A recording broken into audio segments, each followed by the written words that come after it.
পতিতালয়ের মেয়েটি যখন খদ্দের থেকে হাজার হাজার টাকার নোট নিয়ে ঘৃণার চোখে বলে এই সমাজ আমাকে বেশ্যা বানিয়েছে, ঠিক তখনই দেশের কোনো এক প্রান্তে আরেক টিমে পরিশ্রম করে 100 টাকার 3টে নোট নিয়ে বলে ধন্যবাদ সমাজকে, এই সমাজ আমাকে কাজ করার সুযোগ করে দিয়েছে।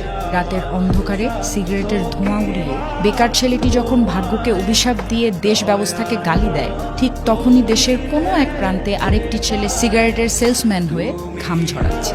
প্রশ্নের বিপরীতে তার জবাব পরিশ্রমই আমাকে বেকারত্ব থেকে মুক্তি দিয়েছে। কোনো নিষ্ঠুর সকালে কোটিপতি সন্তান যখন বৃদ্ধা মাকে বৃদ্ধাশ্রমে নিয়ে যায়, ঠিক তখনই একই শহরের অন্য এক প্রান্তের গরিব ছেলেটি অসুস্থ মায়ের মুখে একটা রুটি তুলে দিতে ঘুরছে দাঁড়ে দাঁড়ে এবং মায়ের চিকিৎসার জন্য সবার কাছে হাত পাচ্ছে।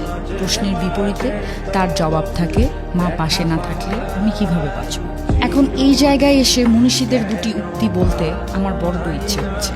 সত্যিকার অর্থে জীবনে কিছু করতে চাইলে একটা রাস্তা খুঁজে পাবেন, আর না করতে চাইলে পাবেন শুধুই অজুহাত। পৃথিবীটা ঠিক তেমনই যেভাবে আমরা দেখি। প্রশ্নের বিপরীতে তার জবাব, পরিশ্রমই আমাকে বেকারত্ব থেকে মুক্তি দিয়েছে। সুন্দরভাবে বেঁচে থাকার জন্য রাস্তার অভাব নাই, কিন্তু আমরা সেই রাস্তাটা খুঁজে নিতে আগ্রহী নই, বরং সবসময় ভাগ্যকে দোষারোপ করি। ওই যে পৃথিবী ঠিক তেমনই যেভাবে আমরা দেখি।